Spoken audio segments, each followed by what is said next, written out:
Bonjour tout le monde, je vais vous parler aujourd'hui d'un nouveau roman, un roman qui s'appelle Au cœur des chevaux et qui est écrit par Pablo Hermano de Mendoza.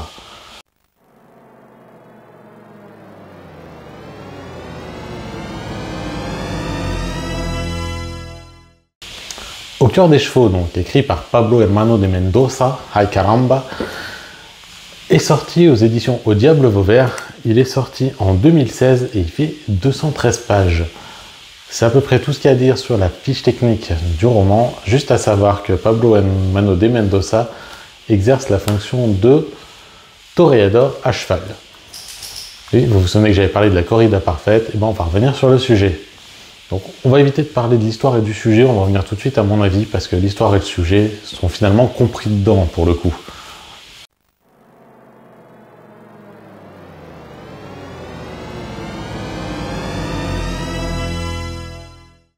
Comme pour la corrida parfaite, mon avis sur le roman pourra paraître mitigé, mais en fait il est plutôt négatif, mais pour des raisons personnelles, pour des raisons d'idéologie plus qu'autre chose.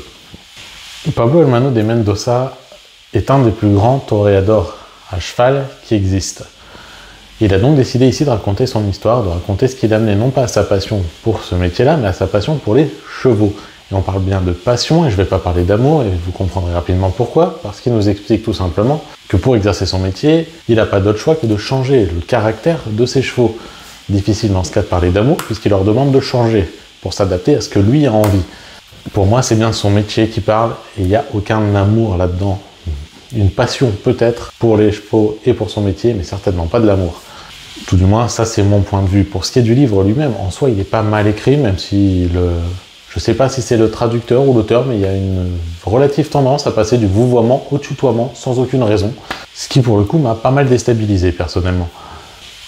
Au-delà de ça, il va revenir donc sur son enfance, sa jeunesse, le métier de son père qui était celui d'élever des chevaux, qui l'a amené à son métier, à son élevage de chevaux, puis au métier qu'il a ensuite adopté et à la reconnaissance qui a fini par l'atteindre, au fait qu'il ait pu exporter ce métier dans d'autres contrées, etc.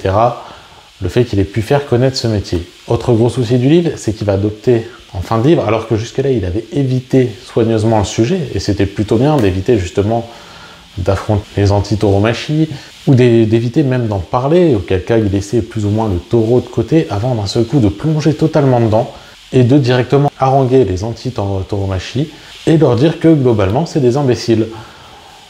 Ces arguments pour ça, et bien exactement les mêmes que dans la corrida parfaite, à croire qu'il y a une école d'arguments une école d'arguments à la con finalement, pour justifier qu'on puisse ne pas voir des taureaux mourir dans une arène.